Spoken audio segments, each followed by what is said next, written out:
CNG কিন্তু ক্ষেত্র বিশেষ 200 থেকে 500 ডিগ্রি ফারেনহাইট পর্যন্ত কিন্তু তাপমাত্রা উৎপন্ন করে থাকে। সেক্ষেত্রে মাত্র এলপিজি হচ্ছে 131 ডিগ্রি ফারেনহাইট পর্যন্ত তাপমাত্রা উৎপন্ন করে থাকে। আসসালামু আলাইকুম। সিএনজি না এলপিজি আপনার গাড়ির জন্য ভালো হবে কোনটি যদি একটু বলতে চাই। এই গাড়িটি কিন্তু দীর্ঘদিন সিএনজিতে চালানো হয়েছে, এখন কিন্তু সিএনজি বাদ দিয়ে এলপিজিতে কনভার্সন করা হচ্ছে। কেন সিএনজিতে বাদ দেওয়া হলো যদি এই প্রশ্নের উত্তর আপনাদের দিতে চাই। সিএনজি যেহেতু শুষ্ক একটি গ্যাস এবং এটা কিন্তু ইঞ্জিনকে আস্তে আস্তে তিলে তিলে কিন্তু শেষ করে দেয়, এবং যদি এর বাস্তব প্রমাণ আপনাদের দেখাতে চাই, যদি একটু ইঞ্জিনের পয়েন্ট অফ ভিউতে ক্যামেরাটা নিয়ে আসতে চাই এবং যদি আমরা ডিরেক্ট আপনাদের দেখাতে চাই, যদি সিএনজি কিন্তু ক্ষেত্র বিশেষ 200 থেকে 500 ডিগ্রি ফারেনহাইট পর্যন্ত কিন্তু তাপমাত্রা উৎপন্ন করে থাকে। সেক্ষেত্রে মাত্র এলপিজি হচ্ছে 131 ডিগ্রি ফারেনহাইট পর্যন্ত তাপমাত্রা উৎপন্ন করে থাকে। সেক্ষেত্রে বুঝে যাচ্ছে এলপিজিটা আসলে কতটা কোল্ড এবং সিএনজিটা কতটা হট টেম্পারেচার কিন্তু উৎপন্ন করে থাকে। যাদের ইঞ্জিন একটু দুর্বল, যে সমস্ত গাড়ির ইঞ্জিন একটু দুর্বল রয়েছে সেই সমস্ত গাড়ি কিন্তু সিএনজিতে দীর্ঘদিন ড্রাইভ করার কারণে কিন্তু হিট হয়ে যাওয়ার একটা সংখ্যা থেকেই যাচ্ছে।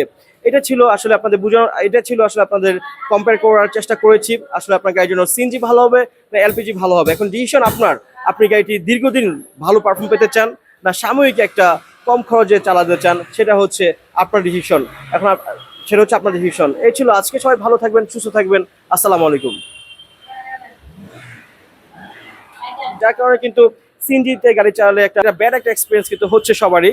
এবং যদি একটু দেখাতে চাই গাড়িটির রেয়ার থেকে আপনাদের, যেহেতু RAV4 গাড়ি, এই গাড়িটি কিন্তু সিএনজিতে ইনস্টল করা ছিল এবং সিলিন্ডার কিন্তু ছিল 60 লিটার সিলিন্ডার ছিল, আপনাদের যদি সরাসরি দেখাতে চাই। এবং সিএনজির সিলিন্ডারের ওজন কিন্তু হয়ে থাকে, একটা 60 লিটার সিলিন্ডারের ওজন কিন্তু প্রায় 50 কেজির কাছাকাছি হয়ে থাকে।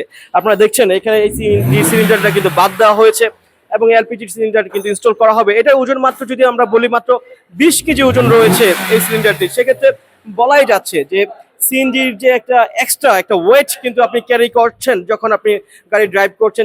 যেহেতু এই সিলিন্ডারের ওজন মাত্র 20 কেজি রয়েছে, সেক্ষেত্রে কিন্তু আপনার সাসপেনশনের কিন্তু কাজ কমে যাওয়ার আশঙ্কা রয়েছে। এবং বাট সিএনজি গাড়ি দীর্ঘদিন চলে জিনিসটা হয় আপনার সাসপেনশনের কাজ লেগে যায়। তাছাড়া আনুষঙ্গিক কিন্তু আরো অনেক বেশ কিছু প্রবলেম হতেই থাকে এবং ড্রাইভিং এর যে একটা স্মুথ এক্সপিরিয়েন্স সেটা কিন্তু পাওয়া যায় না। এটা কিন্তু আপনারা বলে দিতেই পারি, অথবা যারা সিএনজি গাড়ি ড্রাইভ করছেন বর্তমানে তারাও কিন্তু আপনারা বুঝবেন যদি এই ভিডিওটি দেখে থাকেন, অথবা যাদের সিএনজি গাড়ি ড্রাইভ করার এক্সপিরিয়েন্স রয়েছে। আরেকটা যে মেইন চ্যালেঞ্জ সিএনজি গাড়ি ড্রাইভ করা, সেটা হচ্ছে সন্ধ্যা 6টা থেকে রাত 11টা পর্যন্ত কিন্তু এখন সিএনজি পাম্পগুলো বন্ধ থাকছে গভর্নমেন্টের রুলস অনুসারে। সেক্ষেত্রে কিন্তু সিএনজি নেওয়াটা আরো বেশি একটা চ্যালেঞ্জ হয়ে গিয়েছে।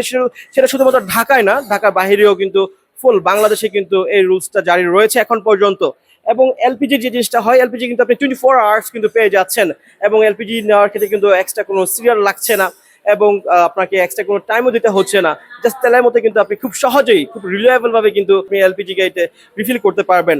এই ছিল আসলে এলপিজির ভালো দিকগুলো। এখন আপনাদের চিন্তা ভাবনা করে আপনাদের ডিসিশন নেওয়া উচিত হবে যে আসলে আপনার গাড়ির জন্য কোনটা ভালো হবে, সিএনজি ভালো হবে না এলপিজি ভালো হবে। এবং যদি আবারও বলতে চাই, সিএনজি গাড়ি ড্রাইভ করলে কিন্তু আপনার ইঞ্জিনটা কিন্তু ধীরে ধীরে কিন্তু ক্ষয়প্রাপ্ত হয়। কেন এই কথাটাই বললাম, সিএনজি কিন্তু ক্ষেত্র বিশেষ 200 থেকে 500 ডিগ্রি ফারেনহাইট পর্যন্ত কিন্তু তাপমাত্রা উৎপন্ন করে থাকে। সেক্ষেত্রে মাত্র এলপিজি হচ্ছে 131 ডিগ্রি ফারেনহাইট পর্যন্ত তাপমাত্রা উৎপন্ন করে থাকে। সেক্ষেত্রে বুঝে যাচ্ছে এলপিজিটা আসলে কতটা কোল্ড এবং সিএনজিটা কতটা হট টেম্পারেচার কিন্তু উৎপন্ন করে থাকে। যে সমস্ত গাড়ির ইঞ্জিন একটু দুর্বল রয়েছে সেই সমস্ত গাড়ি কিন্তু সিএনজিতে দীর্ঘদিন ড্রাইভ করার কারণে কিন্তু হিট হয়ে যাওয়ার একটা সংখ্যা থেকেই যাচ্ছে। কম্পেয়ার করার চেষ্টা করেছি। আসলে আপনার গাড়ির জন্য সিএনজি ভালো হবে না এলপিজি ভালো হবে, এখন ডিসিশন আপনার। আপনি গাড়িটি দীর্ঘদিন ভালো পারফর্ম পেতে চান না সাময়িক একটা কম খরচে চালাতে চান, সেটা হচ্ছে আপনার ডিসিশন। এই ছিল আজকে। সবাই ভালো থাকবেন, সুস্থ থাকবেন। আসসালামু আলাইকুম।